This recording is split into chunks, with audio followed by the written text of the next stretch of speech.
Welcome to another episode of All Things Entrepreneur, where we talk about the blind side of entrepreneurship. It's your co-host, Errol J. Allen, with Jessica Myers. How you feeling today, Errol? I am blessed and highly favored. How about yourself? Oh, I stay living the dream. But no one is living the dream more than our guest, Mr. Beane. How you feeling? I'm good. I'm glad to be here. Love the title. Couldn't sleep last night because I'm excited.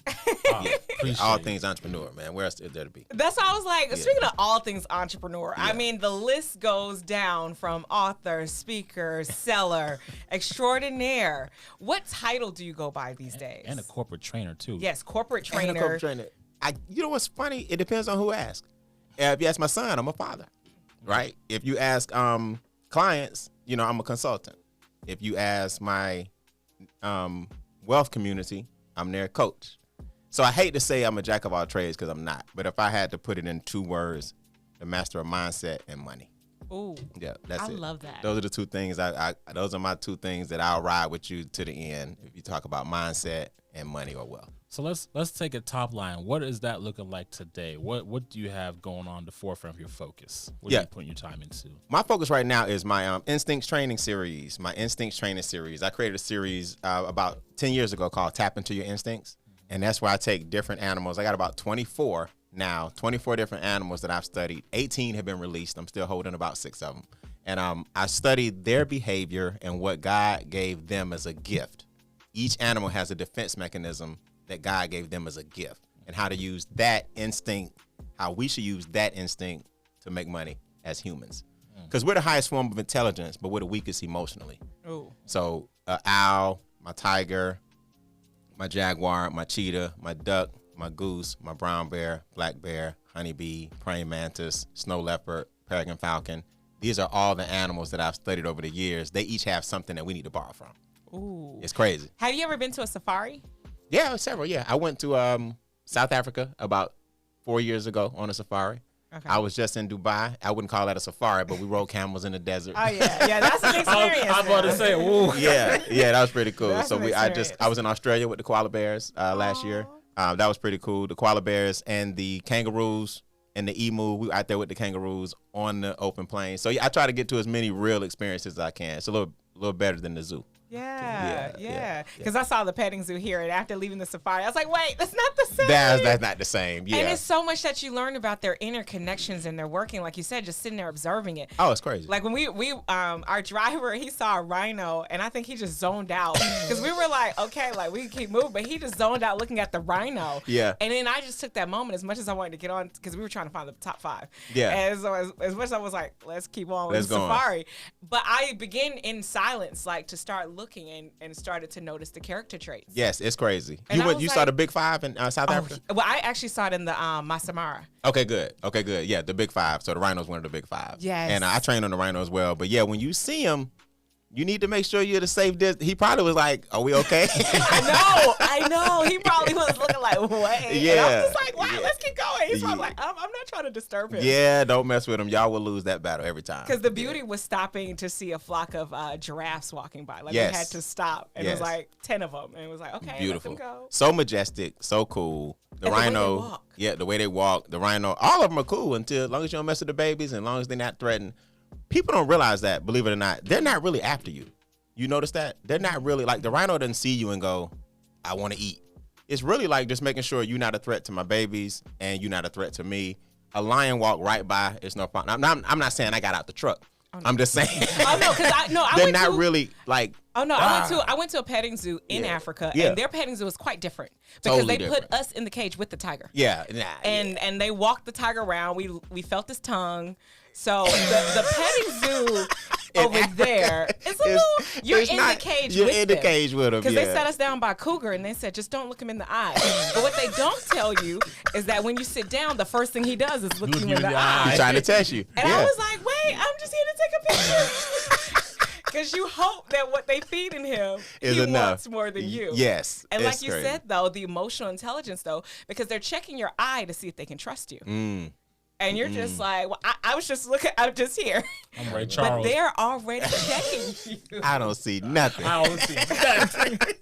But yeah, it's a beautiful thing, man. So that's what I'm working on right now, my Instincts Behavioral Series. And then I parlayed that. I don't know if you guys know, I had brain surgery recently. And I wanted to touch on that. Yeah, we can hit it later, but yeah. I definitely, you talk about the will that you came out of the surgery with. Yeah, I was just saying my project while I was in the hospital, I said, I'm going to start writing my children's book with the animals. So you bring the animals down to a level that they can understand it. And I had my first speaking engagement for third graders, like right after that. So God started lining things up. Like, you said you was going to write the book, write it.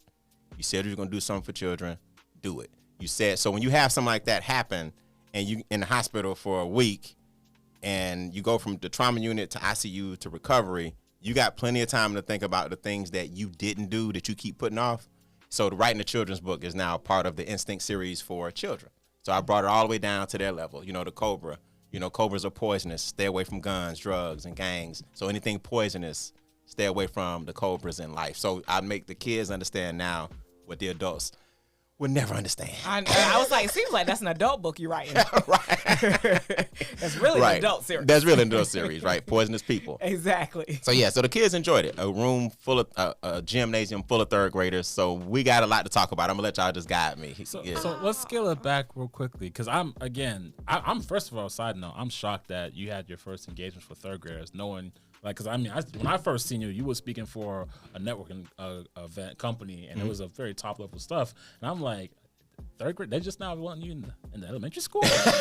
they should have been did that 10 years ago. Yeah, probably because people think when I do the animals, it does get kind of deep. You know, it does get kind of deep. Like the rhino's the 4-legged tank. You know what I mean? And he's afraid of a lot of things because he can't see.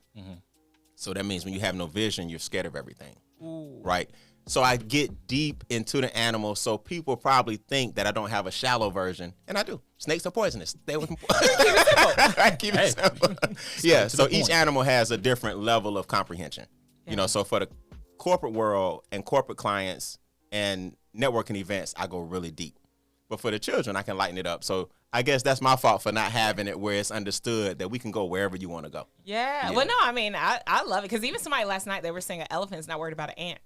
At all. I was like, right. And giraffes don't hang with turtles. That part. Right. You know what I mean? Literally, they'll die. They don't see eye to eye. They don't see eye to eye. Exactly. So it's so many parallels. I love taking those directions. Oh, so let's take it back before the money and the mindset. What was life like for Brian Beane then? Man, stages. Before the mindset and money, I was struggling, man. I was struggling. I'm not a rags to riches story. I tell people I grew up on both sides of the tracks, right? Mom and dad, 4-brick home, full basement. My dad was actually a famous guitar player with Parliament Funkadelic.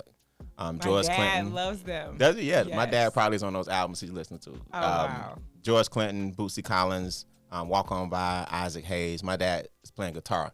So growing up, it was super cool. I tell people I had the best upbringing. Super cool. Because like George Clinton and Dionne Warwick and Red Fox would like be at my house. Oh, wow. Yeah, in the basement. I'm like, why is everybody surrounding them? Like, that's Dionne Warwick. That's just dad. That's just dad. But we had a cool element where beyond the fence, there was a lot going on in the hood behind my house. And so I got a chance to see cocaine, crack, drugs and prostitution and pimps. And you'd be surprised. I saw a guy shoot at a police officer. One of my friends got shot and came to my house after he got shot. So I'm like, I don't know what's going on that side of the fence, but thank God I'm on this side of the fence. Yeah. So I got a little bit of both. I'm kind of edgy. You know what I mean? Suburban kid, hood behind you, can't go wrong. Yeah. So just struggling. Went to Morehouse College, graduated, broke, working at the bank, counting other people's money. How you count other people's money and your account negative. I'm like struggling, man. So it was a struggle. And that's when I learned that mindset will take you anywhere you want to go. And my mom started giving me books. Really, when I was 9, she gave me Jim Rohn, my first book. And to this day, I listen to him to this day. Ooh. Jim Rohn was my first book, like a little pamphlet of quotes. Oh, wow. And then when I was 19, she gave me Laws of Success, which is like this thick. Yeah. I got 4 copies to this day. 2 of them next to my bed. It's the Bible and that book. Wow. Yeah. The Laws of Success. Laws of Success. By Napoleon Hill? By Napoleon Hill. People read Think and Grow Rich. I love Think and Grow Rich. And that's cool, but believe it or not, that's the Cliff Notes version. Think and Grow Rich, people don't know. Laws of Success is where that came from. So it's easier to read.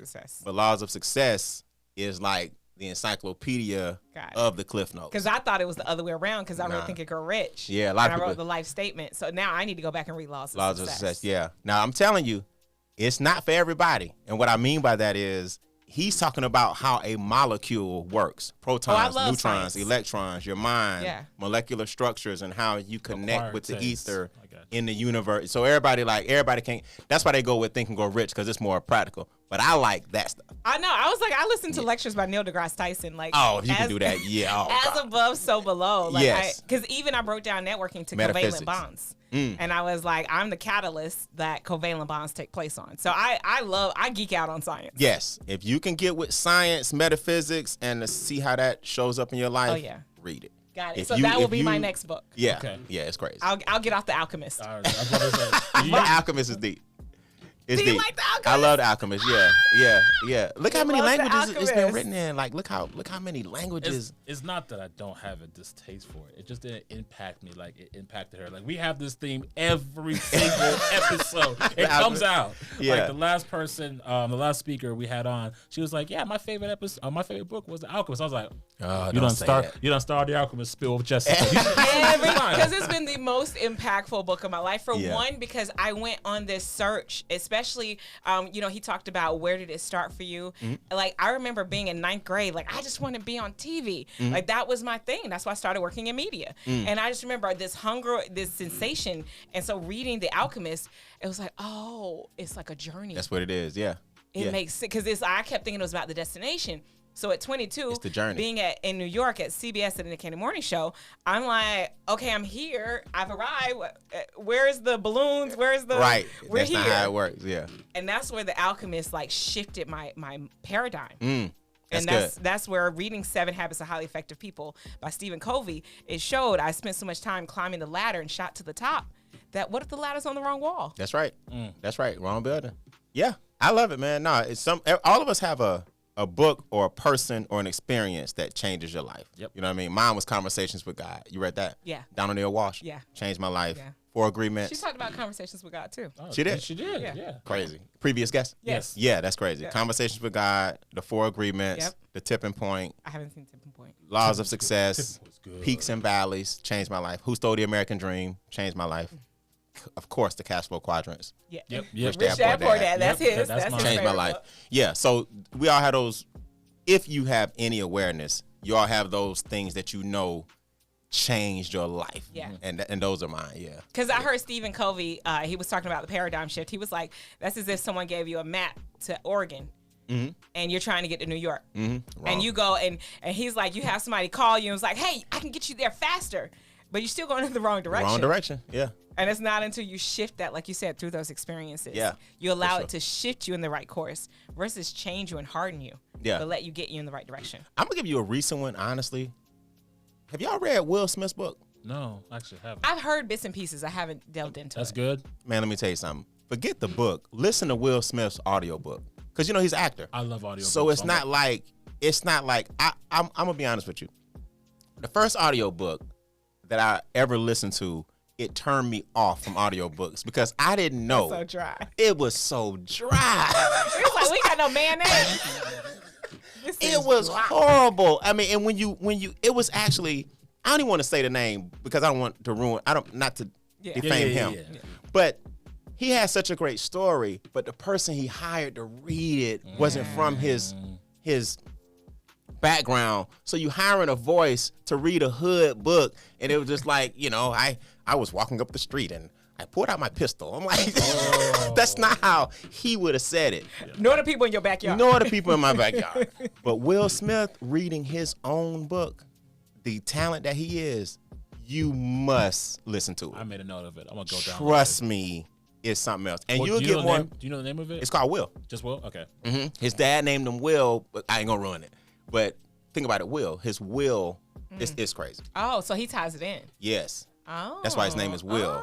Yeah, and his dad's relationship. You're gonna understand a little bit more why he hit Chris a little bit. I'm not justifying it. I've heard a little because that's been what picked I heard on his whole life. Yeah, that's why I was like, I heard that part of it. Yeah, the book part of it, and him the explanation. Yeah, he's been picked on his whole life. People look at Will today, handsome guy, built, buff guy, multimillionaire. But when you hear the book, he actually was the nerd in school that everybody laughed at. So we see him today, hip hop artist. He's been picked on his whole life. He wore cowboy boots with tank tops, and you know what I'm saying. So he was the clown that was funny, that was kind of dogged. So now that he's winning, anything that reminds him of that is a trigger. Oh, I do that now when I go speak at schools because I done ran out a few career days. Right. My kids be disrespectful and all that. I like, nah, I'm gone. I'm not the one. But I realize now, that's what I tell the kids. I was like, oh, because I see how they pick on each other, and you see the social economics. It feels like watching a zoo. Yeah, but, yeah. You see that only for the animal dynamics, not for kids. Yeah. But it's just interesting because I'm like, they're going to be the ones that's rich. Are y'all picking on them? Absolutely. They going to have the money. They will be the one. I'm telling you, the kids that you're picking on now are usually the ones that end up being something you never would have believed. I got personal stories about that. I'm like, oh, boy made it. And I could go back and be like, boy, if I would have known in school, this boy made it. You know, so those you think are, I got personal stories of this too. Those y'all think are so cool. Mm-hmm. Best dressed, most they doing nothing. Yep. I'm talking about just nothing. They peaked in high school. High school was about it. Yeah, you was most popular, best dressed, and ain't done nothing. I literally experienced that. The same. I literally experienced that at my 10-year high school reunion like a year or two ago. And I was all the cool kids, subpar, and then me, I'm doing good. My real estate stuff. My boy, Toro he's doing stuff, business my boy's stuff. doing a comedy now. He's getting flown out. I'm like, yo, like we on top now. That's right. That's right. That's how it works. That's how it works. That's why I tell people you never know who you messing with, who you just be cool and just treat everybody fair. Yep. Because you don't know. None of us have written that person you was picking on could be your boss. Yeah. And that's what I appreciate about you, because even connecting with you, I mean, for you to be as dynamic as you are, and you still like, hey, it's Brian. Hey, what's up? I only know one way to be. Yeah, I only know one way to be. I don't know how people lose themselves. It really boils down to you weren't grounded in the first place. But I don't know how money makes people feel like they better than everybody, because at the core, everybody, I don't know, I'm asking with the therapy for this, but just be nice to people until you have a reason not to. Just be nice to people. It's not hard to be nice to people. But if you don't overcome your own trauma, then you're projecting negativity on people because you haven't dealt with it. You know what I mean? So when I sat with the therapist, because I was being so nice to people, and I found about 6 situations back to back where people took advantage of it, and then one day I exploded. Oh. So I had to get it out of my system. You know what I mean? It got into an ugly situation in front of people on stage and publicly. And I was like, you know what? Let me go and get this out of my system, because what's happening is I'm keeping too much of it in. Yeah. So being overly nice, don't get it twisted. Yeah. So now I balance it out. You jab me, I'm going to jab you back twice. I'm really good at it. So then you're going to leave me alone, and I'll leave you alone, and we done. I mean, that sounds like knocking your teeth out. That sounds like the circle of life. Like you talking about the safari. That I can see that in some enough hyenas surround a lion. You're going to see something. Yeah. You got Brian Beane, then you got BB. BB quick with it. That's right. That's right. BB quick with it. That's right. That's right. So yeah, you got to balance it out. Yeah. So let's talk about and I think you kind of hinted towards with your mom giving you stuff, but the exposure to entrepreneurship, what made you go in that space? Did you ever retire, go to school, or went to corporate world? What did that look like? Yeah, so my degree was in English. I thought I was going to law school. And so I thought, here's the funny thing. I thought I was going to be a business owner when I was young. Not a business owner. I thought I was going to be climbing this corporate American ladder. Mm-hmm. And this is a true story I'm about to tell you. This is actually pretty funny. Me and my friend, who's huge in corporate America, he does really well in corporate America, right? We both have an internship at the bank. He looks at me one day and he goes, I'm going to be president of this bank. That's what he told me. Never forget. He said, I'm going to be president of this bank. Now, we 19, 20 years old. We're in this building. It's 56. It's downtown, the plaza, the North Plaza on Peachtree. Okay. Bank of America owns that building. Tall building. That building. Okay. Mm-hmm. Yep. I used to work on the 51st floor. He goes, I'm going to be president of this bank. I'm like, man, that's like a lofty goal. And I was like, you gonna do it too. He was like, man, I'm going to meet with such and such today. I got a lunch appointment with this VP. I got a lunch appointment with this executive. He's like, Brian, what you doing? I was like, well, me and Nicole from the mailroom was supposed to have Subway today. I promise you. I was like, I met Antoinette in the mailroom, and we're going down the subway. And I never forget, he looked at me, he was like, you having lunch with Antoinette from the mailroom. Yeah. And I was like, yeah. And I was like, she cool? I promise you, that moment I said, this ain't for me. Right? I said it. I said, this ain't for me. I will never be able to compete with somebody that has his drive. He didn't become president of the bank, but he's a partner at Deloitte & Touche to this day. Oh, wow. He's a partner, he's a partner. Everybody knows that he's a partner. And everything. He lives the life. He has the cars. He has his partners are partners, everything. And I went the entrepreneur route. So every time we see each other, we laugh because we both knew, look, you going to go this route? I'm going to go this route. It's like Magneto and Professor X. Exactly. It's exactly like, that's a great analogy. It's exactly like that. Yeah. We're both at the top of our games, just in different things. Yeah. And what made me realize that it was the Antoinette joke is a true story. I was eating with people in the mailroom. But what I used to do at the bank, I used to go into homes and I would appraise them. But from a banker standpoint, that means I worked in what's called construction lending. So the builder doesn't get another draw if he doesn't do certain things. Yeah. So if you ever had a house built, you know what I mean? Yeah. Mm-hmm. So I would be the one to come in as the banker and say, okay, septic tank in, roof is up, flooring is in. You had a checklist that the builder has to do, or you get another big check. Mm-hmm. Every house I went in, when I was on the rich and wealthy side of town, the homeowner was always there, watching his dream come true. Literally. Hey, I was like, I'm with the bank. We got our roof in, because they're excited because they need the points. You see what I'm saying? The points equal the draw. Yep. Do we get credit for that? I'm like, I got you, ma'am. Then I started looking like, man, I ain't supposed to be asking you this. What do you do? How are you here? It's like 2:00 and you living in this house, and I'm here with my Bank of America shirt on doing your inspection. I started asking everybody, sir, I ain't supposed to ask you this. What do you do? Everybody pulled me aside. I own this. I own that. I own this. I started hearing own. Nobody said, I got to be back off my lunch break. Everybody I talked to in the big boy houses own something. I said, I got it. I am not going to own one of these doing your inspection. Ooh. Just not going to happen. Ooh. Yep. So I started. Ain't that a word? Yeah. So I've been conflicted, and we're getting way off topic because I've been conflicted. Have you read Animal Farm? No. It's about the USSR and like all of that, but it was like how they tried to overthrow the government, or it's a political satire. Okay. But it talks about how you overthrow the political person in power, but then you become them. Right? So it was interesting because it's like all the animals hyped the pigs up. The pigs took over the farm, but then the pigs, they said you couldn't recognize them from the humans. So it's like they became the very thing they were fighting against. This was actually in 11th grade. Okay. Oh, okay. Okay, I thought you'd been recently. So you've been reading at an early age then. No, Animal Farm is a popular political satire. But it talks about literally the USSR revolution that was going on over there. But either way, because I've been debating this as an entrepreneur, because ultimately we look to grow and scale our businesses. That ultimately we will become the corporate managers and have somebody work for us. That's right. That will come and then do that. So how does that infinity cycle work? Because I'm all about self-empowerment, everybody becoming their own entrepreneur. But understanding that even to build my empire to scale, I one day too will have employees that will have a name badge. Yeah, it's not a dilemma. It's actually very simple. As long as you don't treat employees like employees, and as long as while you are building your business, you give them opportunities to build their dreams at the same time. You see, you need employees. Let's face it. Everybody can't be a business owner. If it was easy, everybody would do it.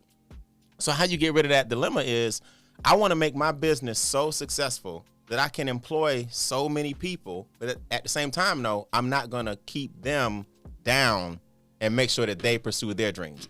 Like what's wrong with having a big meeting and saying, okay, guys, how's your life going? Like, what are your goals and dreams? How are you doing? See, they'll actually be a better employee if they knew that the boss actually cared about their dreams outside of this building.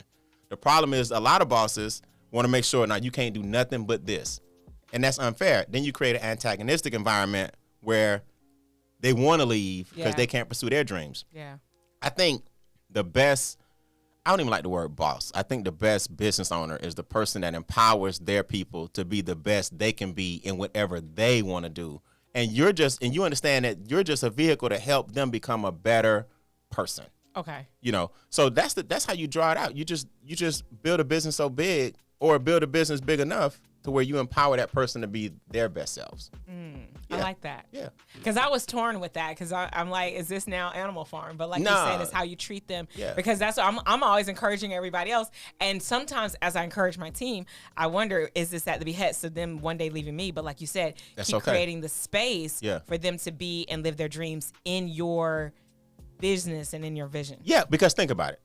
This is where the vision comes in, which you have big vision. Everything is cyclical, right? Everything is cyclical. Today, 20,000 people just got laid off, just got fired, just got married. 20,000 each. 20,000 people just got laid off, 20,000 just got fired, 20,000 just had a baby, 20,000 just lost one, 20,000 just got married, 20,000 just got divorced, 20,000 people just left the country, 20,000 people just entered the country. What we do, we make the mistake of looking at our life as a picture. It's really a movie. It's not a picture. So when a business owner says, I may be making them so good, they may leave me.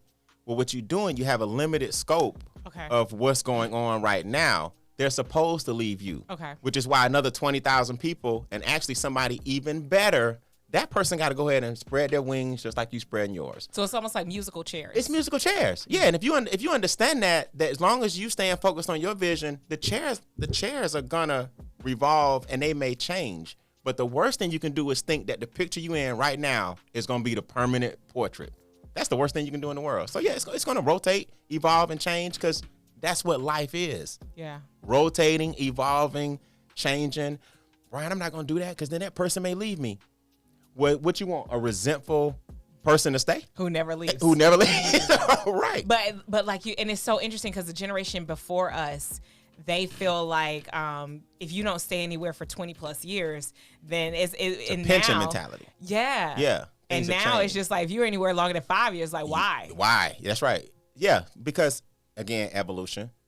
Back in the day, what did our grandparents tell us? Get a good job, go to school, get a good job, because that's the industrial age. Get a pension, stay with GM. And my family's from Michigan, right? My mom's side. Last person's from Michigan. Yeah. Okay. It's a theme. Come on, man. So guess what runs Michigan? The plants. Yeah. Ford, GM, right? Chrysler. Yeah. So you were taught, get a job, work at the plant, and after 30 years, you get a pension. Well, that was the best advice they could give you at the time, and it worked. Because guess how long a mortgage was? 30 years. Right. So guess what now, though? Pensions are no longer exist. The internet has given us a direct-to-consumer relationship, so we don't need the middleman no more. Jobs are being shipped where? Overseas. Yep. So now that industrial age advice doesn't work with an atomic age. See, now we're living in what's called the atomic age, where you can think of something, it manifests because of the connections we are making, and God put us in this studio for a reason. We already done thought of something already from me wearing what? A shirt. So for those offline, we made a connection based on this shirt. Yeah, if y'all, we're gonna talk about that. Yeah. So my point is, in the atomic age, it's about relationships and connections to molecules that resonate at your frequency. So when you start vibrating high enough, you attract other people that vibrate on your level. Yeah. Now we all supposed to be like, I got something for you too. Yeah. My man, I got something that may help you. You got a plug that can help me. But see, our grandparents were more like, get a job. Don't be listening to that stuff. Yeah. When entrepreneurship got tough, my grandma was like, I don't know why you don't just go back. Even now, I don't know why you go back and get a job. Right now, my grandma. That's not even an option. To this day, my grandma still thinks I have a job. Yeah, and that's okay. Yeah, I just let it be. Yeah. So how was work this week? I was like, it was great, grandma. It was great, grandma. It was amazing. And that's fine, because we don't want to disrupt their foundation. Exactly. It's no need in arguing about something that's their paradigm. Yep. And that's okay. Yeah. So we're in a different age. So I want to get tactical real quickly, and then I want to ask you about, your incident. So in terms of speaking, so I know the biggest fear for most people in the world is public speaking. It is. But you come in and even from when I first seen you speak, you come in and crush it. Yeah. How did you overcome or get past that, if there was a hurdle of that first engagement to, all you're doing now? Yeah. So I've heard some crazy things, man. I've heard speakers Toastmasters or whatever. They like just picture the audience naked. I'm like, please don't do that. That's sexual harassment. I'm like, just act like they naked. And I'm like, oh, God. You'd be surprised if you do that, you may not speak ever again, right? But if you don't see people naked, how do you talk to them still? I'm just giving you what I've heard. Here's the reality for everybody out there. Even if you're not a public speaker, but you have to speak on some kind of platform, just remember this. You came to see me. Remember that. You came to see me. And I don't mean that from a vain perspective. What I mean is you have something that you've mastered that these people want to hear about. So as long as you posture yourself like, you know what? I can speak on these animals. You can't talk to me about the owl, the jaguar, the snow leopard, the elephant, the rhino, or the cheetah, or the gorilla, or the silverback. I know these animals. So if they're in the audience, they could be doing anything in the world. Something brought them here for your 30, 45 minutes to an hour. Vibration, same resonance. Same resonance. I got this subject matter. You obviously here to hear about it. Once you get that posture, not arrogance, just posture. Wait, they came to see me.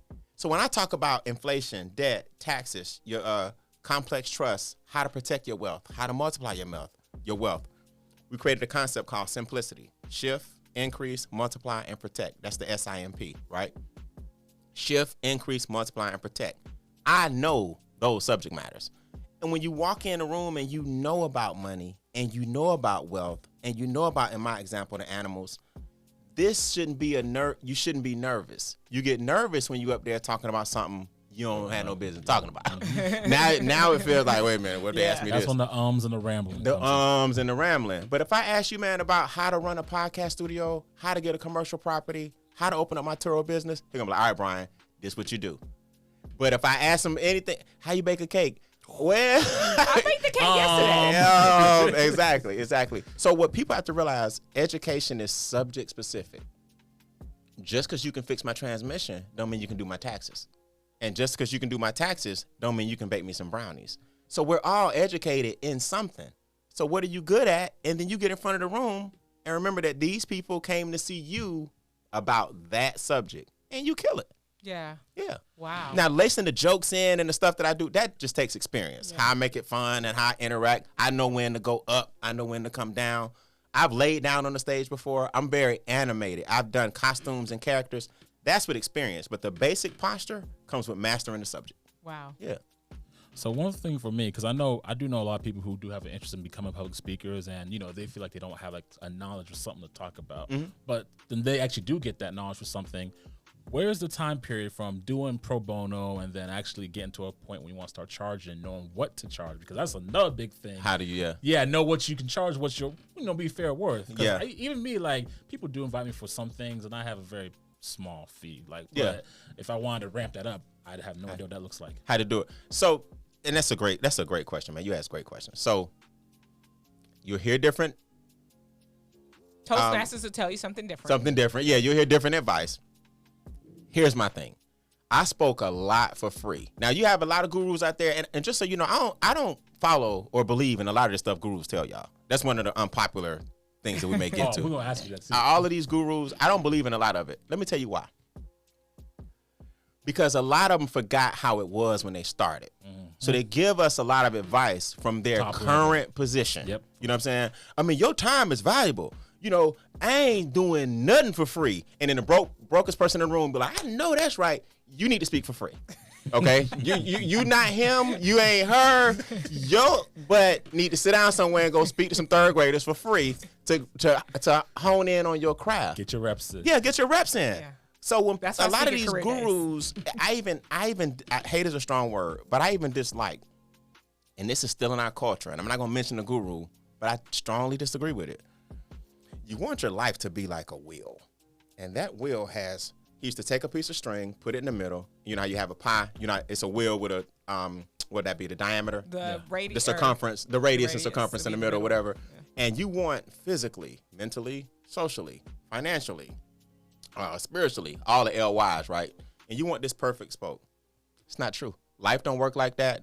Balance don't exist. You're going to be unbalanced in order to become balanced in something else. You don't search for balance, search for wholeness. So when I look back at my life, I went on my spiritual journey. It doesn't leave you. You just may shift for a minute to your physical journey. You know, my stomach getting big, my sugar is high. You might need to shift to the physical for a second and get yourself right. I'm on my mental journey right now, my mental cleanse. I got some trauma that I need to get over, blah, blah, blah. All right, now I'm back on my spiritual journey. It rotates. I don't like when gurus try to teach y'all balance. You know, if you ain't got this, and this, because you know why? I'm going to be honest with you. He didn't get where he at by being balanced.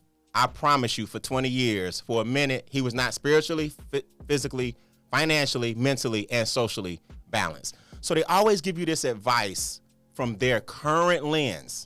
Now, I don't know how I got on that, but anyway. I mean, that blame it on the true. brain surgery. I'll be forgetting. That was true, because I definitely want to go to that too. But yeah. Speaking of balance. Speaking. Yes.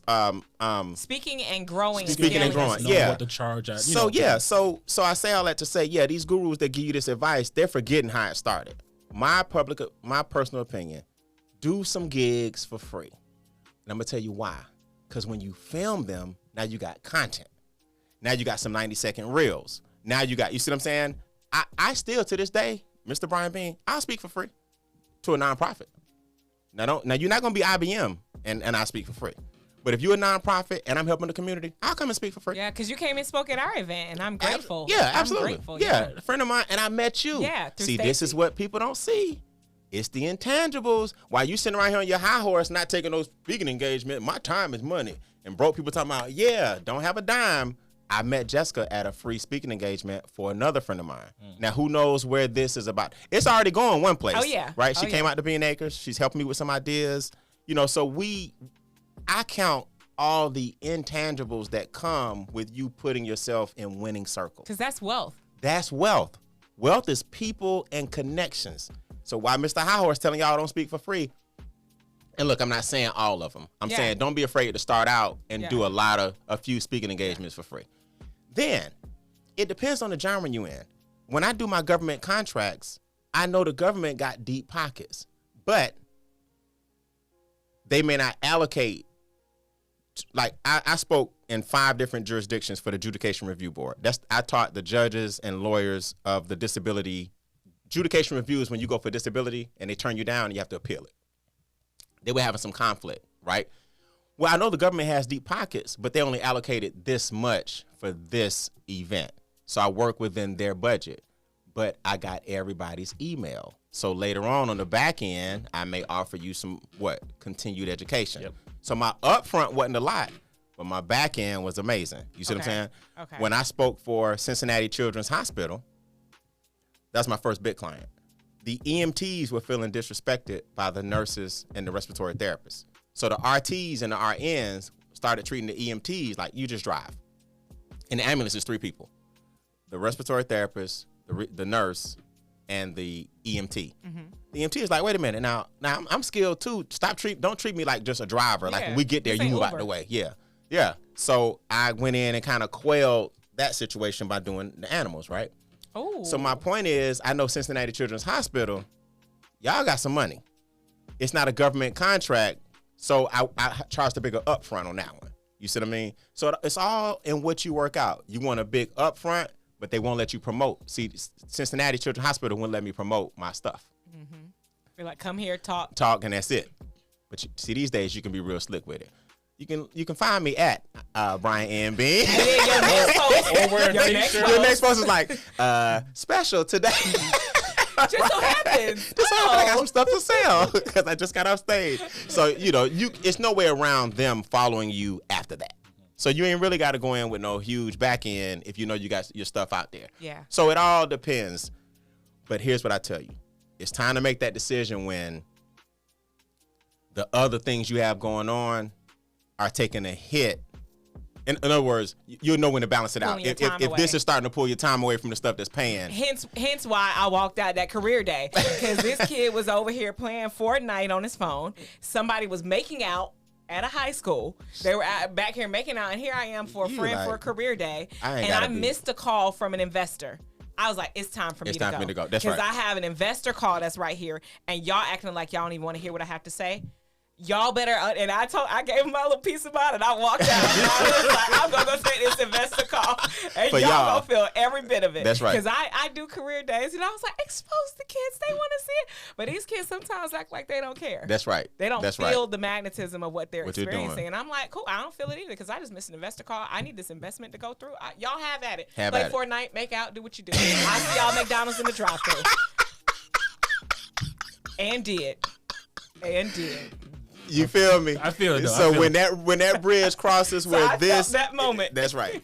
So a good turn point, just so it's clear. So when your speaking pro bono work starts to take away from your other paid activities, that's when you start attaching a price tag to your speakings. Exactly. Okay. If I'm losing over here because I'm doing this for free, it's time to at least either A, develop a speaking fee, no longer free, or B, develop a back end product that you can go in and negotiate and say, hey, I tell you what, if your budget is not working with what I want up front, I tell you what, I'll take 75% of my upfront fee and I'll make my 25% if you allow me to market this. Yep. So now you got a front end and a back end. Yep. Okay. Yeah. Yeah, my sorority sister helped me with that, because that's what I was wrapped in free gigs, and she was like, create a product. And I was create a product. There you go. Create a product. Absolutely. So let's talk about the incident that, obviously the brain surgery and all of that. Yeah. How did that? Let's talk about that story. Yeah. Well, long story short, on Christmas Eve, I got rear-ended. They won't know the street, but I was on Camp Creek Parkway. I was like, if I could guess, Peachtree. No. I was on Camp Creek. And it's a long descension. Like, I don't know how this guy didn't see me. It's not one of those things where you get off the highway and immediately they start putting on brakes. The ramp has to be a quarter of a mile long when you get off. Mm-hmm. And I'm the first car at the light, and he didn't see me. And he came, no brakes, no full speed. Boom, he hit me. And it caused internal bleeding. Yeah. So my head was hurting. I waited. And then the next day, something said, loud and clear, get up and go. Loud and clear. Like, it wasn't no, I was watching the game. The Falcons were playing the Indianapolis Colts. And I was like, I'll go tomorrow. Something said, go. Get up, go to the hospital, having headaches. This is Christmas Eve. It became Christmas, and the nurse rushes in after, she's like, we need to look at your head real quick. She was like, your vitals are good, your blood pressure's good, your blood flow is good. They put the thing on my finger, my oxygen is good. And she said it just like this. She was like, we need to look at your head. Like, because we don't see nothing. And after they did the scan, about 5 or 6 nurses rushed in, and and I even said, y'all's demeanor has changed. And she was like, this is what critical looks like. That's what she said. She was like, you got a brain bleed. You got to have brain surgery tonight. I was like, what? Yeah, it changed just like that. So they rushing in, hooking me up to all this stuff. And long story short, I had I was bleeding internally in my head. And I don't know if you guys know this, listeners know this, but 3 drops of blood on your brain can change your whole life. 3 drops of blood on your brain can change your whole life. And a friend of mine later told me her dad had 3 milliliters of blood on his brain, and he died. I had 8. I had 8 milliliters of blood, and it didn't hit anything. It didn't drip, because your brain's like a heart. It's like a computer. Your not hard drive. Your central networking system. Yeah, like your whatever would fry if water hits your circuit board. Your circuit board. There you go. It's like a circuit board. So if you drop some water on it, you don't know what part it fried. Mm-hmm. You see what I'm saying? Next thing you know, your keyboard ain't working. Your memory got backed up. Your screen won't come on. That's how your brain is. So when you have blood on it, and it sat for overnight. Yeah, it sat for a long time. Yeah, a long time, and it didn't affect any. You guys wouldn't know it. I have a slight delay. I have some short-term memory loss. You wouldn't know it because I'm good at. You wouldn't know it, but I know that my thoughts are about a half a second delayed. But that's it. I can take that. I got a scar. I'm sorry. And that's beautiful, Doug. Because this was just the other day. This wasn't this was like Christmas. This was 4 months ago.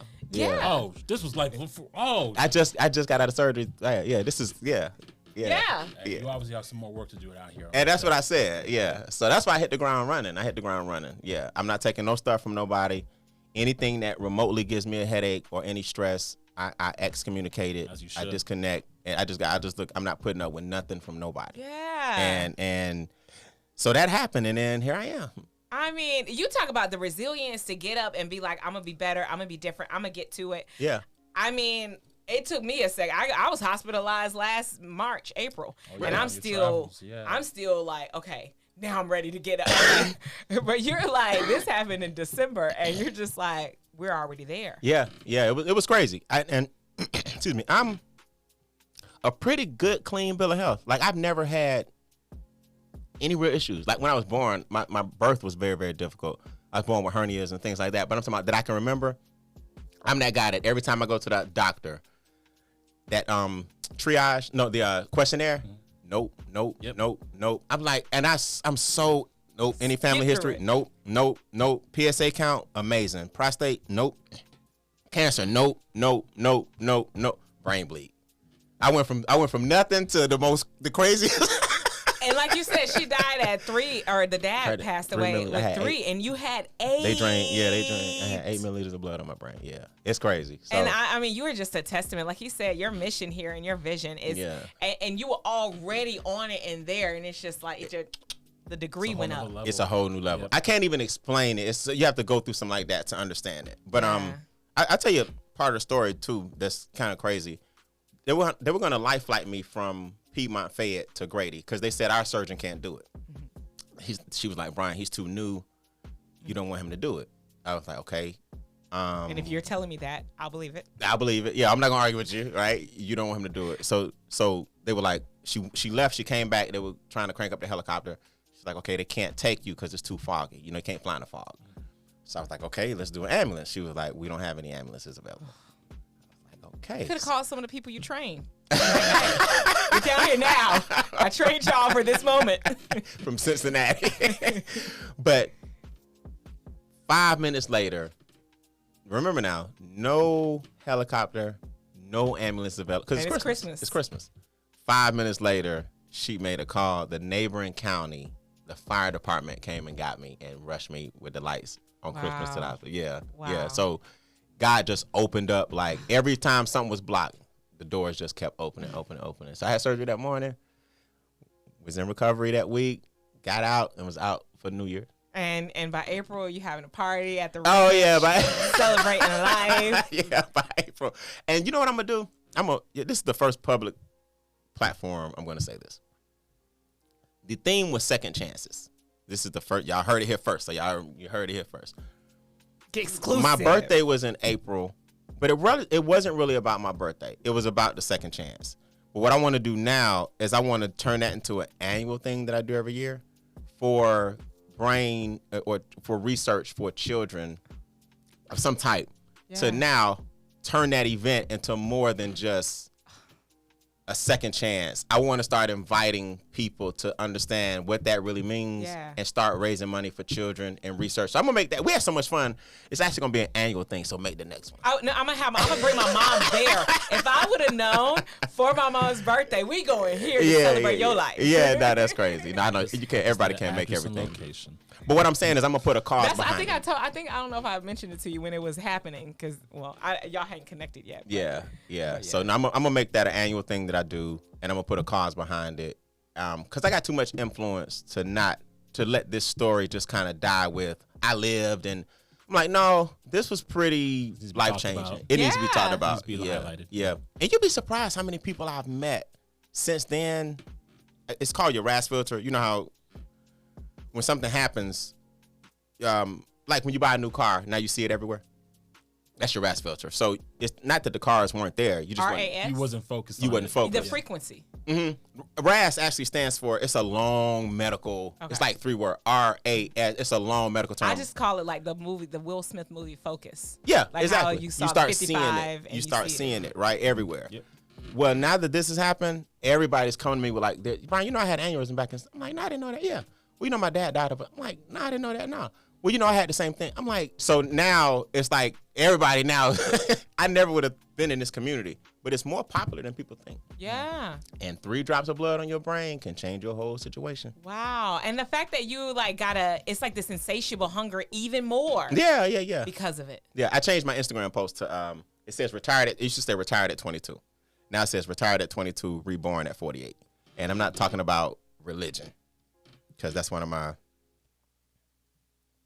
non-popular opinions. That's actually going to be my next question for you. No, yeah, religion and education. But it says I changed it to retired at 22, reborn at 48. And it just means I got a second chance at 48. Yeah. Wow. Mm-hmm. And you were doing so much with the first chance. Thank you, Chad. It's about to be a whole nother level. It's another level, yeah. Parabolic. Yep. Yes, absolutely. So what is the unpopular opinion? You know, the ones that, make people cringe a little. What's an unpopular opinion that you have? I won't touch religion. What I'll touch is education. Okay. And let me touch religion since I said it. All I mean is I think religion divides us more than unites us. Really. I think all of us are so ingrained in what you were taught, and nobody can tell me that this baby who's Hindu, and it's only Hindu because his mother, he lives in India, so he's Hindu, right? He's not Christian, he's not Muslim, he lives in India. It's more location based. It's location based. I've had that. So when people say if you're not this, then you're this and that. No, the baby's Hindu. Everybody sees as Hindu. He's going to be Hindu. Does that mean that this baby or his beliefs are any worse than a Christian, a Muslim, a Buddhist? No. I just hate to see when religion divides people, when it's supposed to be something that we all believe in a higher power. So my thing is, do what works best for you and don't be trying to convert me. Not me personally. I'm just saying. Don't try to convert me. Yeah, quit making people feel like if they don't have your faith, if it works for them, then it's working for them. Just like nobody trying to say yours ain't working for you. And I will never understand why people don't just do what's best for them. That's why it's called your life. But enough about religion. Education, we talk about it all day. It's outdated. It's overrated. You're learning things that are not applicable. Applicable. Yeah. Blame it on the brain bleed. Applicable. Depending upon which. Where you from? Theater, right? Theater, tomato. Exactly. I just think the education system and forcing kids to go to college is the worst thing and one of the worst things in our society right now. Mm-hmm. It's a capitalistic move. It's a capitalistic move. So let's just break it down so y'all won't think it's my opinion. Specialized knowledge, like I talked about earlier, that's different. If my son was going to be a doctor, you have to go to school. But at least we know that you're going to be a doctor. That's what you want to do. If you're going to be a lawyer, you got to go to school. Get your undergrad, get your 2 years, whatever. That's different. You're going to be an engineer, you got to go to school. I'm talking about the business stuff. Mm-hmm. Brian, I want to go for business administration. I can teach you that for way less than what they're going to charge you to learn business, start a business, and then have a mentor that's a business owner. There you go. That's it. The bell curve and all of that, you ain't never going to apply it. I promise you. I want to be I'm going for marketing. I can promise you it's some people that's making a killing on Instagram that don't have no marketing degree, but they know how to market. I just believe we should remove some of the stuff that we just go to school for till we figure it out. Yeah. People like, I ain't know what I wanted to do, so I went to school to figure it out. Boy, that's a hell of an expensive way to figure out what you want to do. Exactly. So I just believe that the educational system, in my unpopular opinion, people don't understand. The Rockefellers are running it from the grave. Endowments come in billions of dollars to universities that teach what corporate America and those that are paying for the education want taught. Yeah. You're not being taught things like coding and things that matter. Home economics, it's been taken out of. How do you remove home ec? Yeah. Look, home ec stands for home economics. Yeah. How are you removing the things that we used to learn, like baking and carpentry? How are you taking the whole vocational track and just throwing it away? Because you think every kid learns well on a board with a marker. They don't. Mm-hmm. Some kids need carpentry. Some kids need mechanics. Some kids need home ec. Yeah, if you want to be a wife, shoot, I had to wake up this morning and make sure breakfast was cooked. Yeah, y'all removing life's essentials for what? Yeah. It's an old, outdated educational system, and going to college. I told my son when he was a freshman in high school, we ain't going to college. Daddy, I got your plan. We ain't going.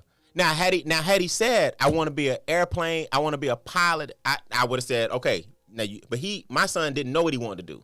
So you think I'm about to spend X amount of dollars for you to go 2 years, then switch majors, and become what I call a career student, where just because you in school, people clap for you. You know, he in college, my baby in college. He been in college 6 years. It's getting really expensive. And we're tired of hearing about it. And they moving around, and 90% of them are not going to land a job in their major. So what are we really doing here? It's an economic move. And it's funny because even when you said that at the beginning, that's what I was thinking about. Because really, when you start thinking about the history of schools, it was really, we in the industrial, they were from the agriculture age to the industrial age. That's right. And people can read the manual. They were burning hands, burning limbs. And they're like, go teach these people how to read. Go to school. That's right. And so you go to school, you learn, and now, okay, I can read the manual, and we keep moving. But like you said, we're in the atomic age. Atomic age now. And education has not been, I thought COVID would have shifted and been like, okay, it cleared the slate. Let's start over. No. But they were like, okay, let's start again. Let me prove it to you. What do your parents or your aunt, uncle tell you when you get your degree? You need to go down there and see, such and such work for HR. Well, if the plug is all I needed, why we do all this? So in other words, could save me 4 years and thousands of dollars. I could have saved 4 years and hundreds of thousands of dollars if I'm gonna go down there and my friend who got an uncle that worked at the bank gonna hire me. Then what we do all this for? And then they tell you it's not what you know, but it's who you know. Yep. Well, why did y'all tell me that after all this debt I done got in? It don't make sense. So if you really look at what's happening statistically, who lands a job in their major? Yeah. The internet has changed the game. You got mentors, coaches, and courses. Those that do it the right way. And you still sending me to college to figure it out. Yeah. And then what's the big push right now? Biden is doing what, or trying to do what? Forgiveness? Debt relief. So if you just take off the blinders for a minute, why are we forgiving all these students? It's like their way of saying, our bad. All right, our fault. Exactly. You shackled down. Why we got all this debt relief? Because the job I got won't allow me to pay for the education I received. Yeah, because I actually saw a status, and it was like, imagine loaning somebody $100 and charging them, charging them $1 per day when you didn't repay them. And then, so now you're up to $400 of what you owe them, and they magically forgive half of it. Like, we did you a favor. Right. No, you put me in a position in the first place to have to forgive it. Predatory lending. Predatory lending. And that's what I'm like, you do to young minds. Imagine, to your point, if like Pinky Cole, I don't know if y'all saw with Savannah State, she, with Operation Hope, just gave out $25,000 worth of resources and entrepreneurial push for all of the graduates of Savannah State. Oh, wow. Yes. And I was like, that's opportunity. Is opportunity. That's what opportunity. Rob Smith did with even your alma mater. Yes. That's opportunity. The brother came in and said, "How you got so much money? You just paid off all everybody's of student loans." Can you imagine everybody that year you happen to be when Mr. Smith paid off? I tell you what, can you imagine that announcement? I covered all y'all student loans. Imagine if you didn't graduate that year. Because of that. Not knowing that at the end it would be going to be taking a little more effort. Oh, you man. Still gotta pay that debt. Oh, when you quit, you still got to pay that debt That's back. right. It don't go away. It don't go away because you quit. It don't be like, oh, you didn't use it. Okay, don't worry about it. So why aren't we talking about him more? Like, why aren't we like documenting how this black man can pay off a whole graduating class? He took care of everybody's student loans. Where is he? Why we not talking about him on all of the social media feed and all that? You know, that's why I don't get caught up in this. Because they much rather talk about the debt and because everybody else wasn't in that room and they mad. That's like, right. I wanted to be I was in that a year room. late. I was a year early. Oh, you know what I mean? Year Yeah. Be careful. Social media, another unpopular opinion. But you just actually mentioned imagine that, and that's the power. Who can imagine that? Who can imagine I want to go to, fill up a stadium of 75,000 people and say I got the tab?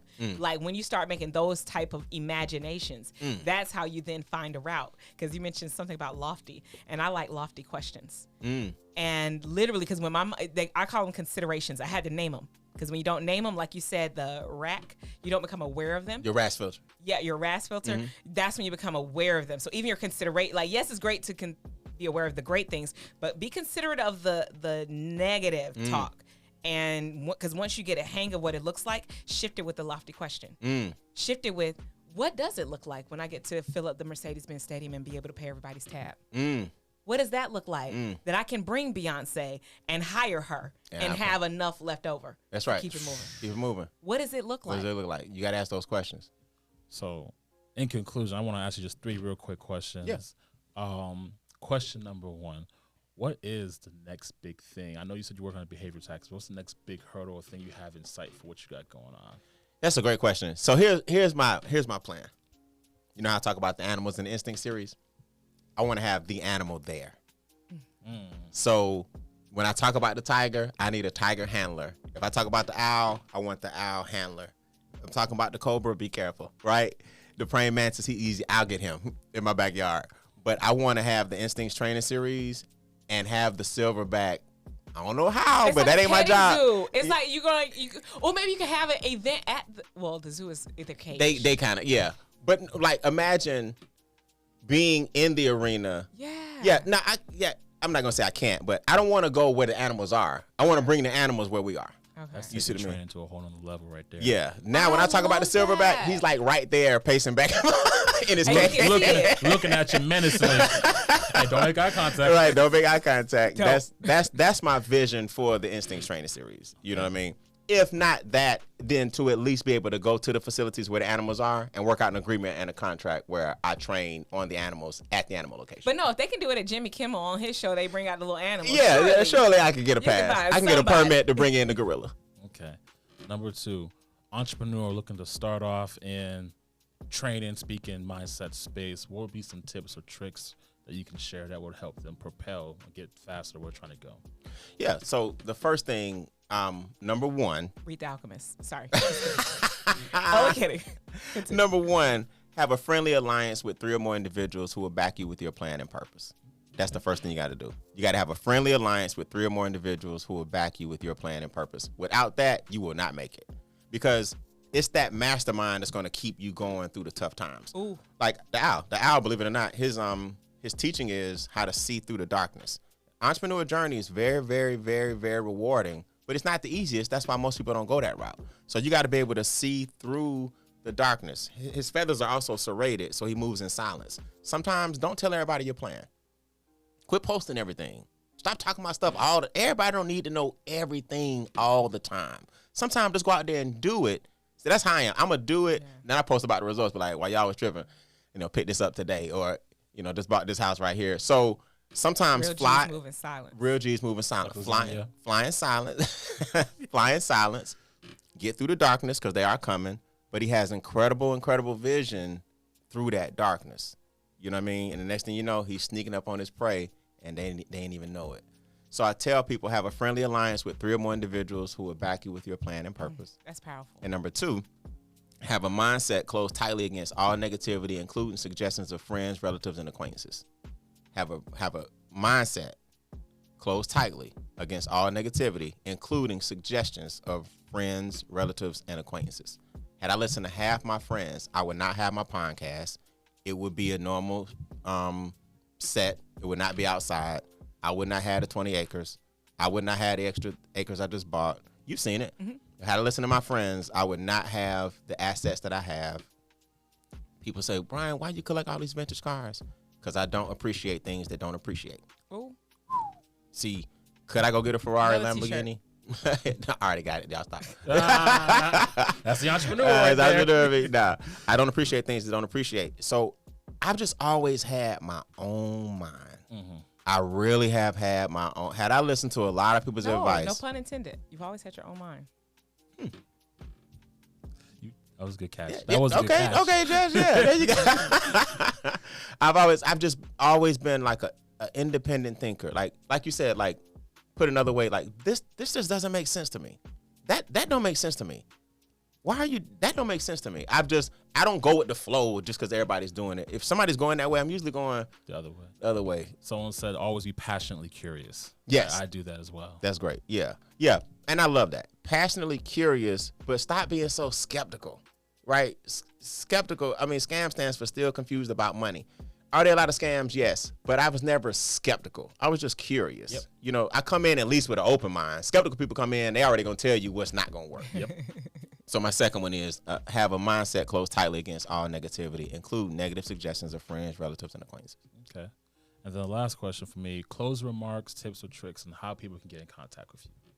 Well, I'll go with how to contact me first because I forget. On all platforms, Instagram, YouTube, Facebook, I'm at Brian N. Beane. So that's 2 N's, Brian. My middle initial is N, as in never ask me what that stands for.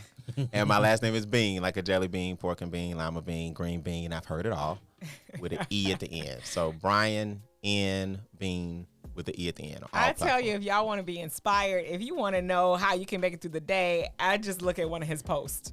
Oh, thank you so much. It's just like a quick anecdote. Okay, got it. I hit him and I'm gone. What I needed. Yeah, no, I appreciate it. Clever, witty, funny, engaging, exciting, entertaining. I love it. Thank you so much. Thank you so much. And you as well. I remember when I first met you, I'm like, okay, I love the crew that you surround yourself with. Again, another component here. Nice to meet you, man. I look forward to collabing. Yes, sir. Just the things that you're doing by showing people this real estate game. Yeah. You broke down the framework to me. I was like, she's the first person that I've seen do this framework with what I'm doing with these 20 acres. Mm-hmm. And, you know, we vibrate now. Yep. Yeah. So that's how they can reach me. What was the first part of the question? Just closing tips or tricks, remarks for today. Well, how they can reach you?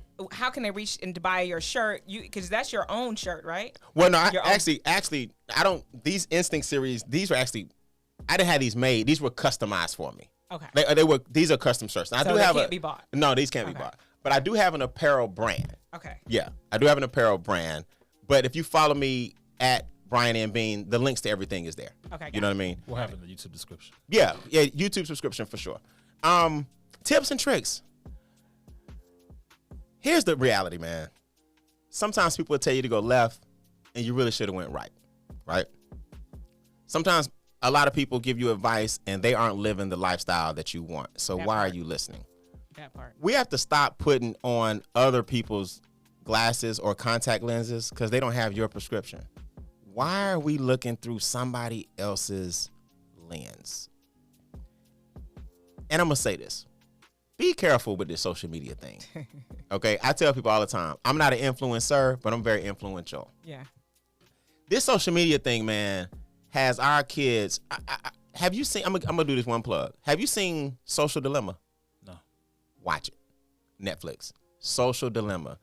The suicide rate and the depression rate. Oh yeah, I think I've seen that where the parents were like, we don't let our kids get on social media, and they're the ones who created it. Yeah, because exactly because they're guilty. Mm-hmm. They feel guilty. Mm-hmm. The person who invented the how you swipe and it never ends. The notifications. Okay. Oh, the scroll. Yeah. It never ends. It's like psychologically, it's like the lottery. You're pulling a lever and you're hoping to see something that makes you feel good. But in the interim, you're seeing a bunch of stuff that makes you feel horrible.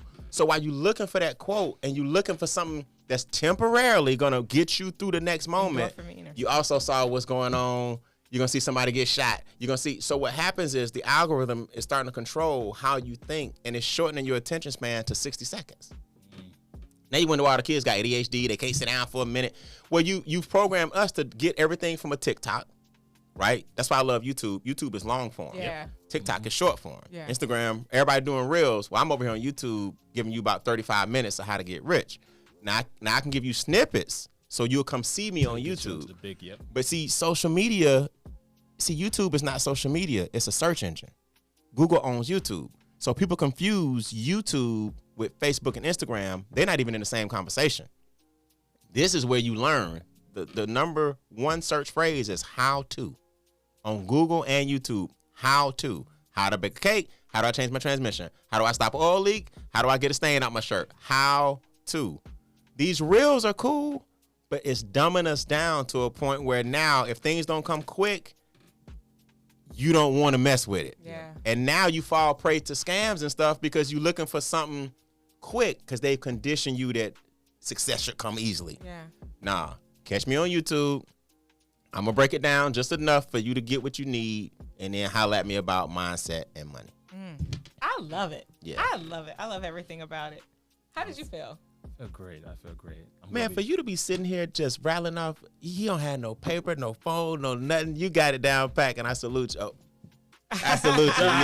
You're a great interviewer, man. He's great. Y'all make a great team. He's Yeah. awesome. Yeah. He's awesome. He's like, I got a few more things I got to ask you real quick. I'm like, he ain't looking at nothing. I get I'm passionately curious. Yeah. That's all it is. I'm asking things I really want to know. Yeah, that's great. So that's why you're doing so well, man. Thank you. Thank you. I love it. Well, thanks for joining us for another episode of All Things Entrepreneur. I've been your host, Jessica Myers. And your co-host, Errol J. Allen. As always, if you want to stay tuned for more information like this, be sure to like and subscribe below.